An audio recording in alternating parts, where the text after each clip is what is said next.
एक मुझे बड़ी इम्पॉर्टेंट बात याद आती है कि हम लोग जो हैं वो अपनी कमियों को मानते नहीं हैं, अपने पापों को मानते नहीं हैं। हम कहते नहीं हमसे तो हुआ ही नहीं, हम तो अच्छे लोग हैं, हमने ऐसा कुछ नहीं किया।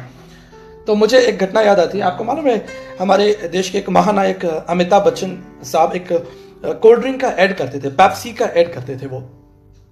तो कई दिनों तक वो ऐड चला, अमिताभ बच्चन जी पेप्सी का ऐड करते थे। तो एक बार क्या हुआ, अमिताभ बच्चन जयपुर आए थे, एक स्कूल का एक फंक्शन था, उस फंक्शन को अटेंड करने के लिए आए थे। तो वहां पे एक छोटी बच्ची थी।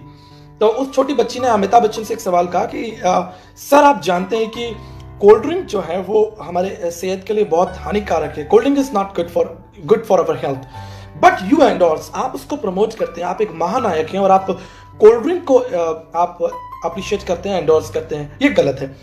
तो आप जानते हैं इसका जो रिजल्ट हुआ वो क्या हुआ कि अमिताभ बच्चन जो इतने बड़े महानायक हैं, बॉलीवुड एक्टर हैं और हमारे देश में सभी लोग अमिताभ बच्चन को जानते हैं, उन्होंने उस दिन के बाद कोल्ड ड्रिंक की एडवर्टाइजमेंट बंद कर दी।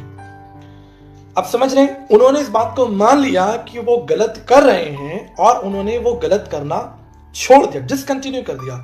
शायद उसके लिए उनको क्या कंपनी को हर्जाना देना पड़ा या क्या लॉस हुआ मुझे नहीं मालूम, लेकिन इंपॉर्टेंट सिचुएशन ये है कि अमिताभ बच्चन एक बड़े नायक, एक फिल्म स्टार, एक छोटी बच्ची ने उनसे कहा कि ये गलत है, आप कोल्ड ड्रिंक का एडवर्टाइजमेंट कर रहे हैं, गलत है। तो उन्होंने इस चीज को रियलाइज कर लिया, मान लिया और छोड़ दिया।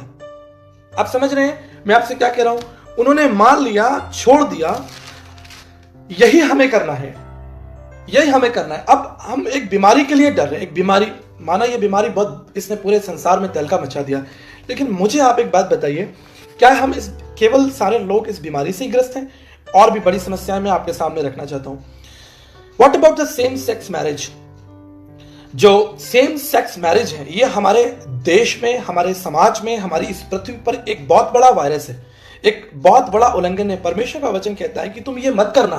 परमेश्वर ने एक स्त्री बनाई, एक पुरुष बनाया, परमेश्वर ने उसको विवाह में जोड़ा, लेकिन आज यूरोप में और कई देशों में लोग जो हैं वो सेम सेक्स मैरिज कर रहे हैं, और अगर इसके प्रति कोई आवाज उठाता है तो वो उसके विरोध में खड़े हो जाते हैं, कहते हैं कि ये हमारे राइट्स को, हमारे ह्यूमन राइट्स को चैलेंज कर रहे हैं।